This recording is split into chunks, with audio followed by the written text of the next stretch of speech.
Welcome to the Hot Spotting Real Estate Podcast. This is a bi-weekly podcast that talks about all things real estate with a splash of real-life topics. So tune in and let's keep it real. Hello and welcome to the Hot Spotting Real Estate Podcast. I'm Mike Toikian, and today we got a great guest, Jay Fox. How you doing? Good morning. Good morning. I'm doing great, man. Thanks. Yeah. How's the trek in the rain? You made it? Listen, from the South Bay to here, took 3.5 days, but I'm here. I'm here, healthy and well. We appreciate the trek, man. Yeah. Jay's born and raised in Los Angeles, specifically in Culver City. His education was at UNLV and the University of Denver, where he studied hotel and restaurant management. He is the vice president and business developer at Menemsha, and he's a good tip here, played NCAA Division I soccer. That's interesting. Yes, sir. Back in the 1980s, UNLV and in Denver, Colorado. Wow. Yeah. What position? I played center midfield, and like just sweeper, I was a sweeper type of guy. I marked their top goal scoring guys. Oh, wow. And I wasn't here to score goals or make assists. I was here to stop them from scoring. You're here to cause problems. That was it, and I was quite good at it. Very, very annoying. I was known as the Gnat. Oh, wow. Yeah. How awesome is that, man? Very cool. That's very cool, man. Good for you.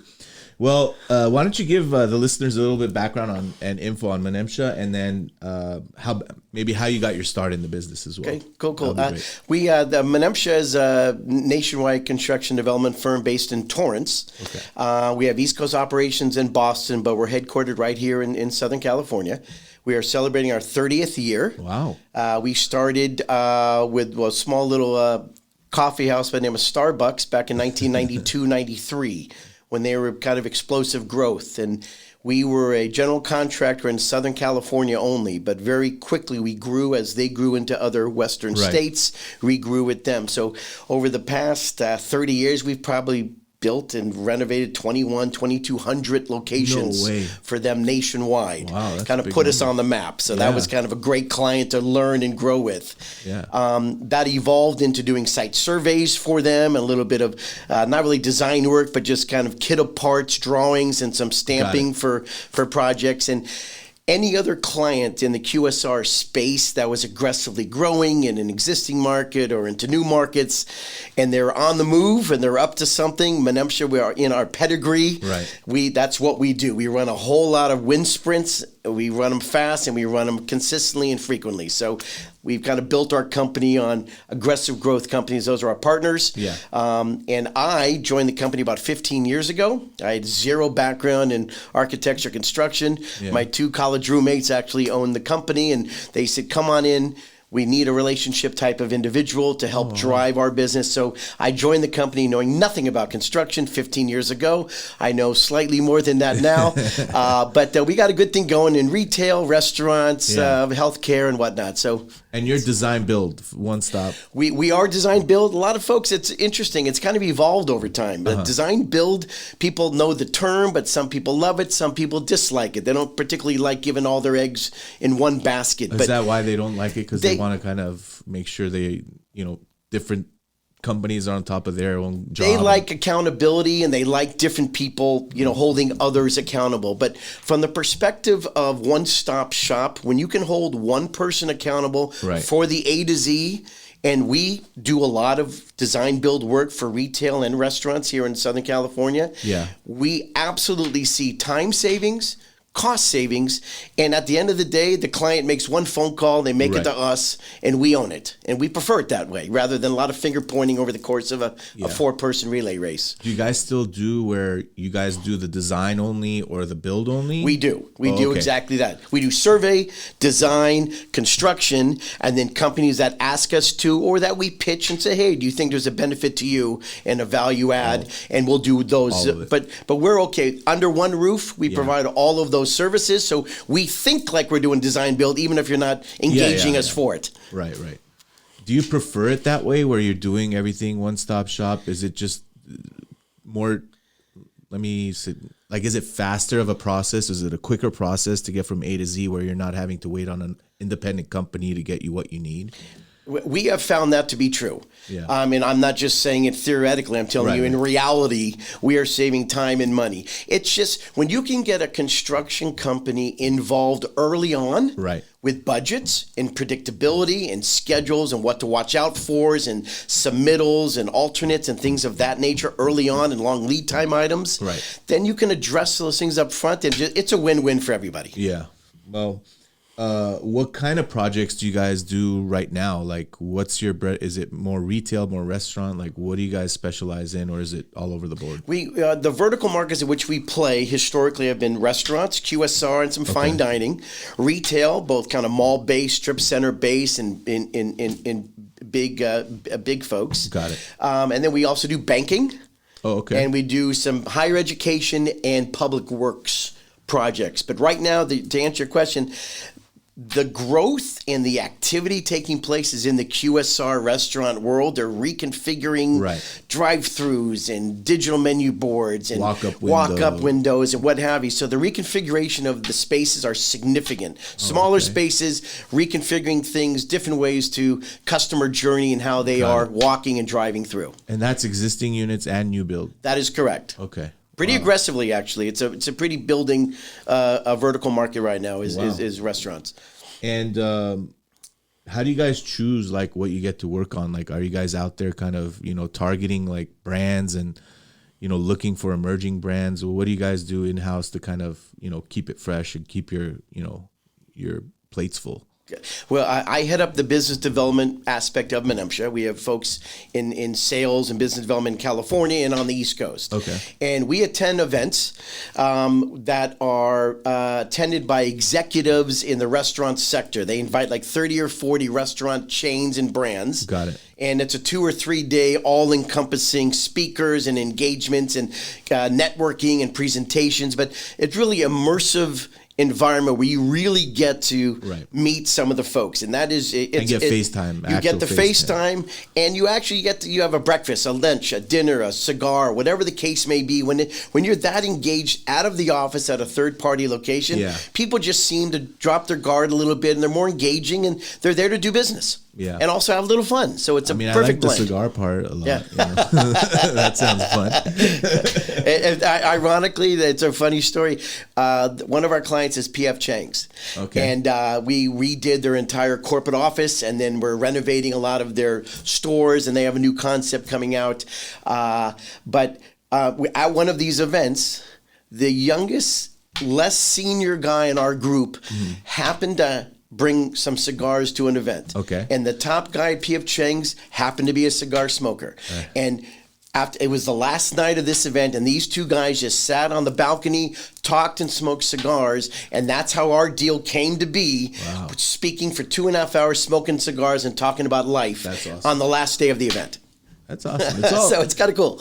I think in all aspects of our industry, relationship building and trust, and a lot of people skip that part, and they walk up to you and say, "Could we be your, architect?" I don't even know who you are. Right. And there's a lot of data-driven things that people use, and the old school of FaceTime, conversation, engagement, body language, just connection. Yeah. Pre-COVID, it wasn't really, it was losing its effectiveness, and now through COVID, it's coming back, that it's important that the eyes, the ears, the gut, who you're working with and why. And if you got, we have 200 employees.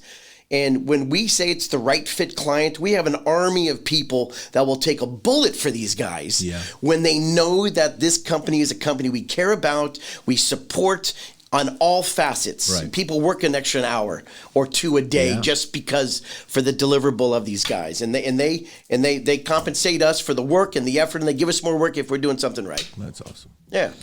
I want to talk more about the full design build one-stop shop aspect of your business. So walk me through when I'm a client and I come to you, and how does the process start? When we find the site, where do you get your involvement, and what do you guys do from start to finish when it comes to the design build, step by step, just so maybe some tenants out there could figure out, like, maybe this design build is, for me. Okay. One aspect would be a client is looking to build 10 new somethings somewhere. So they'll find 20, 30 different potential sites that they think may be viable and hit their, checkpoints. They engage us early on to go survey some of these sites just to make sure it has enough power and mechanical systems and the layout and, change of use and historic, whatever the case may be. So we vet and help vet, is the space what they need? And is the space, what is the upgrades needed? We actually help them negotiate some of their TI allowances and things of that nature. From that, they ask us, hey, can you then do a little test fit and just based on the size and shape, do some kit of parts and make our equipment or what in the hat fit this space. Tell us what it looks like. Could the customer journey and flow work for us? And if this is a brand, national brand, you're working hand in hand with that national brand, their kitchen guys to kind of make sure that it aligns with what they need. That's exactly right. We understand what their prototypes are, what their test fit drawings should be and look like, what their kitchen equipment's required, how much space they need, front of house, back of house, bathrooms, what have you. So we start having the conversation, and when we have the chance to have the design build, it's not for everybody, but the sooner you can get eyeballs, qualified eyeballs early on, pricing on what things are going to cost, and you have a buy-in, that's the benefit of design build. When you have the construction guys who's going to end up building it and giving you a number that they have to build to and a duration of time to build against, that when they're partnered in agreement up front and they're part of the process, they own it. Right. And there's no longer, I always look at it as kind of a relay race. Historically, before design build, it was a guy did a survey who handed it off to the architect, who then handed it off to the permit expediter, who handed it off to the construction guys. And unless that baton passing is seamless and perfect, the baton drops or people stutter step or something. When you're on the design build path, everyone is in sync from day one. And it's a very fluid race to the end and no surprises. That's the key thing. And predictability. And then can you repeat that? So, the companies that are open to it, number one, these big corporations don't have as many personnel that they used to have. And they're outsourcing a lot of services. Especially now with people out of the office, not physically being in offices. You're talking about the city itself? No, I'm talking about actual physical corporate brands. Oh, really? They're looking to outsource a lot of brands, not all, but a number of them. They're like even their drawing, like their internal drawing, everything. Architect, outsource. Management, outsource. GC, project management, construction management, outsource. It's just easier to manage, and then they make one phone call. And then the team is managed by a group of people. It's just easier rather than this individual having to make 5 phone calls. They make one, and then they manage the people below. And it's effective.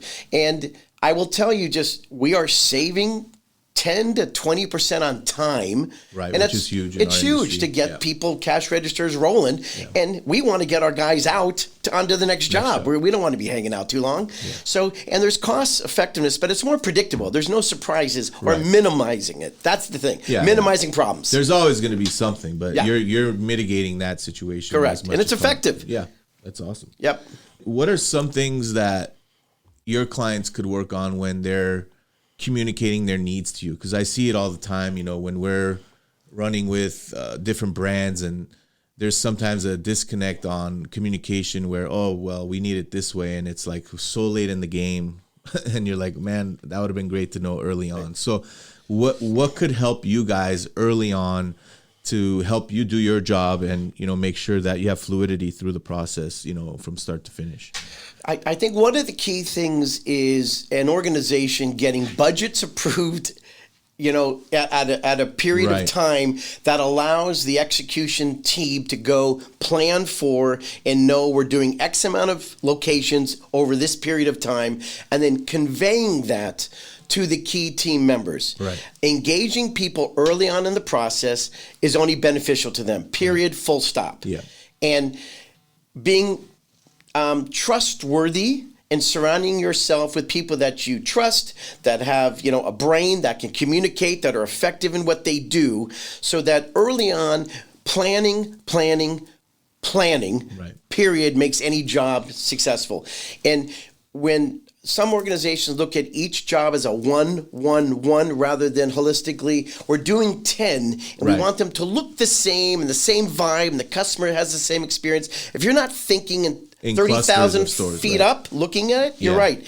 If you're not thinking that way and engaging people early on, it is a challenge for you. You're going to reinvent the wheel 10 times. Right, every time. Every time. Yeah. So it's a shift of thinking, and you got to be able to just trust the people you're surrounding yourself with. Yeah. And be okay with that. They're experts. You know, if you need brain surgery, you go to a doctor. If you need your accounting, you go to your accountant. If you a legal guy. So these construction folks know their stuff. Yeah. Engage them. Exactly. They're there to help you. They're there for that. Yeah. I agree. Can you give us some insight on what some of the new brands that you're working on right now? Like, what are you guys excited to be working on right now? I can give you, from a confidentiality perspective, things that you could release. Right. I would say from a vertical sector, restaurants, QSRs. We mentioned it earlier. The walk-ups, the drive-throughs, the speed in which people can get food, order, tracking, apps, things of that nature on the physical space for speed and experience. Let's go into that. That's a good topic to talk about because it is the future, right? Yeah. So what innovation have you seen that's like been kind of unique in the sense? Is it the mobile ordering situation or the pickup windows or the something that's changed, that's been done, let's say, in a certain way for the last 50 years, and now you're like, man, that's gone. Well, I could tell you that not a lot of positives out of COVID, but one of the things that COVID did do was move the needle significantly on the way restaurants flow, and people were not eating as often sit down at restaurants. It was takeout and the DoorDashes and delivery. But when you couldn't get to the restaurant, but you still wanted the food, the apps and the efficiency, and then how to maximize that, and how to have the Dasher folks go pick it up or yourself drive through. So the spaces that people are looking at, from our experience right now, lots of drive-throughs, more than we've ever seen, ever. Right. Multiple lanes, multiple windows, walk-up windows, and then if there is a dining area, it is very small, and the footprint is more about flow of traffic than bodies. Got it. So that's been a huge plus. The digital menu boards and the apps and the fluidity of you take charge of your own order rather than engaging a person at the counter is just efficient. And again, you own it. There's no cash exchange. It's a card. It's clean. You it's own simple. Everything of it, even the time you own. Right. And if it's made incorrectly, you're the one who said, hold the pickles, hold the or whatever the case may be. If you didn't order it right, they make it on the way you order. It wasn't the guy did a keying error. It was your keying error. Right. So, it's an accountability thing, but it's a very good thing. Sure, mistakes are made still, but I'm finding that the apps and the technologies have the efficiency and the amount of people that they're able to service now is incredible. Yeah. And the dollars that the success of these companies, a lot of them, are having banner successes because of they can just address more customers and it's more efficient, so it's more volume and more margin. Yeah. And that doesn't impact me because I'm not the operator, but from a design perspective and the flow, there's some guys out there that are doing a pretty darn good right now, and people are learning from everyone else. Yeah. And I'm finding that some of the retail folks, some of the banking folks are learning from the speed and fluidity of the QSR restaurant guys. Cool. So it's pretty interesting. It's a good crossover. Yeah. Do you think the cities are keeping up with these innovations, or are you guys having challenges kind of with that when you go to the city saying, okay, this is the mobile only area? Like, are you running into that, or are they pretty much keeping up with the times and how things are changing? The short answer is the permitting time and the reviews have always taken longer than you would like them to. Right. And then through COVID and people working from home and not as fluid, and some places are closed on Fridays, half days on Tuesdays, whatever the case may be, it makes solidifying a permit and starting jobs, it's taking longer than it ever has, to be candid with you. I don't think the design aspect is making a concern. I don't think the cities are in awe of what do we do with this new design. I think once they review the drawings, there's no problem. They're getting it. Like it's they're efficient, getting a actually. walk-up window because I think that is the coolest thing that people are doing. If you have an end cap and you have a wall there and you could do a walk-up window, I think it's the most amazing thing to do. It's happening, and so the cities aren't slowing it down because of the evolution of technology and design. Oh, okay, it's just the system is just slower than we would all like it to be. Yeah. And if we can figure that one out, it's a win-win even for them. But it's just been getting worse, and I think what we've been doing, and it's you really have to tell the landlords, and I try to show emails and proof that like this is how long it's taking. That's why I'm asking for 9 months of time. Right. And I'll tell you that one of the things that we do, and again, I don't know if we initially came up with it. It's just over our 30 years, we know a thing or two because we've seen a thing or two for sure. And it's the due diligence. Early on, making the phone calls, connecting with the people, understanding who works what day in the office, how they receive their drawings, when do they review them, who reviews drawings faster than others, who's an expert. Like once you understand a city or a municipality and the fluidity of their intake, you can be effective for your clients, which is the end of the day, it's a win-win for all. Right. But if you just wait in line with everybody else, and you're not uniquely different, you have to stand out and make yourself heard and seen so that you can somehow navigate it a little better if you're savvy enough to do so. Yeah. Oh, that's great. Yeah, if you're waiting in line, you're waiting in line. Yeah, with everybody else. With everybody else. The last thing I want to talk about, because I think it's one of the more important things for business development in every aspect of our industry. The events that you guys go to, what type of events are they? Well, the ones that we found the most, there's the RIFMA events, there's facility events, there are real estate events. Are you doing the ICSC We stuff? do ICSC. Is it effective for you guys? There's up and coming brands. We see folks who are on the growth pattern or brands we've never heard of before, or international brands coming here looking to grow in America. So you get a pulse as to what's going on. LA is an amazing place to just find out what people are up to because it starts here and then it moves east. Yeah, so it's pretty exciting. These events that we attend are pretty effective, and they're called Restaurant Point, Banking Facilities Forum, Build Point, and it's where companies like ours pay a decent chunk. We pay $25,000, $30,000 to go to a 3-day event, but they invite 30 executives from 20 different companies. They fly them in for free. They put them up for free. So these guys, basically, I wouldn't say it's a vacation for them, but it's out of the office at a 5-star resort that we're paying for. Got it. But they must sit through 2.5 days of conversation and presentations and boardroom networking. And so it gives us the face time and the connection. Even if they do an event, it's almost like speed dating.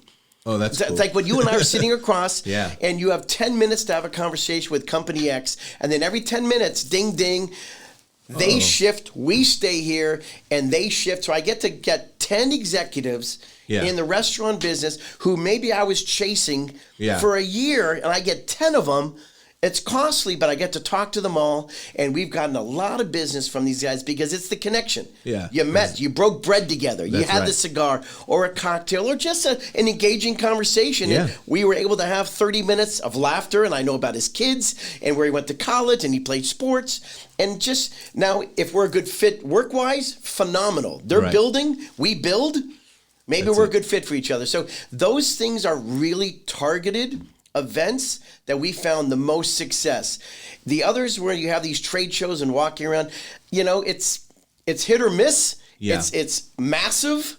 It's massive, and you're getting, you're walking up to someone who's been getting walked up on, hundreds of times. And they have 150 business cards, and yours is one of the ones that just... I'll show you my business card. This is my business card. Yeah, I love it. And I know they can't see it, but they can see it. Here we go. Boom. But it's the uniqueness of the conversation and the engagement is why you stand out. Not just Jay Fox and Menemsha, but like who would you want to talk to? Who's interesting? What do they have to say? What are they up to? Who are they working with? I'm in the restaurant business. They work in restaurants. They're aggressively building drive-thrus. I want to do drive-thrus. Then you just slowly find who's a good fit for you. Yeah, that's awesome. Yeah. Well, great, man. I mean, a lot of insight for a lot of people. One thing, that you do is you get to know people. So we want to get to know you a little bit better. This next segment that I have is where my daughter comes on and she has some pre-recorded questions and we get to know J Fox as a person. I love it. Bring it on. Here's question number 1. What are some of your hobbies? What are some of my hobbies? Well, I love to see live music. All right. I love to see live sports. I live at the beach in El Segundo, so I ride my bike along the bike path. I play tennis. No more soccer? You know what? I don't play soccer. I got a bad left knee, but I do go to LAFC soccer games. I'm a huge fan. Man. Let's go. I got tickets, and I'm telling you, it's the most exciting sports I'm a in season LA. ticket holder. I love it. Really? Yeah. What section are you in? 110. Oh, nice. Yeah, That's yeah. awesome. Are you 3252? No, I'm Field Club. Oh, really? I'm like Field Club E, right by. I'm going this weekend. Yeah. Yesterday was a great game. I'll be there I'll be there this weekend. Yes, with a bunch I of love friends. it. So to me, the hobbies are out and about, having fun, and normally the weather outside, the weather right now is obviously rainy, but normally the weather's so nice. There's so much to do here, and when you're active and have high energy like I do, you do. There's a lot to do, man. That's awesome. But great question. Let's hear the next question. Do you have a favorite sports team? Here we go. Favorite sports team. I am very passionate Los Angeles, so I'm a USC football fan. I am a UCLA basketball fan. Right. And then I am absolutely Dodgers, Rams, Lakers, Kings. Bam, full stop. But LAFC is probably the best live sporting event in LA, bar none. It's true. And I'm going to talk. Let me, second that a moment, because if you haven't been to an LAFC game and you want something that's amazing atmosphere and great fun, it's probably something you've never experienced before. Yeah. It's amazing. Even if you're not into soccer, 100%. You will just appreciate the passion, the community, the cheering. I mean, you feel like you're in England or Germany. Yes. It's so awesome in America. It's happening. It's finally happening. I'm jazzed. Yeah, it's awesome. Cool. All right, let's hear the next question. What is your favorite food?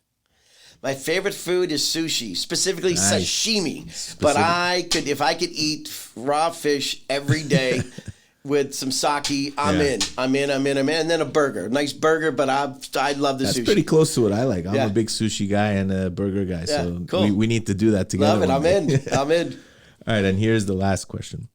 If you can live anywhere in the world, where would it be? Well, born and raised in Southern California, it's pretty darn nice here. I've traveled the world. I've done a lot of cool stuff. But for my base, it would be here in Southern California. But my second would be actually in New Zealand. New Zealand, Queenstown, New Zealand, Auckland. It's just, it's basically California. Okay.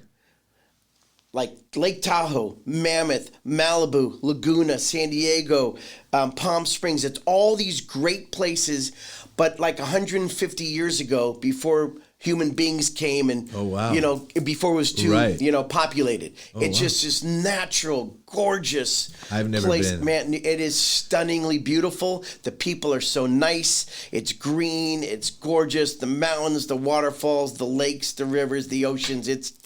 Skiing's phenomenal. It's cool. That's great. Yeah. Well, if people want to reach you guys and get in touch with you, what's the best way for them to do that? Well, the name of the company is Menemsha. It's a funny name, actually. It's a little fishing village out in Martha's Vineyard, which is our two founders are from Boston. But so the company's Menemsha, and it's Menemsha Solutions. Okay. Plural.com. Okay. We're right in Torrance, right by the Del Amo Mall.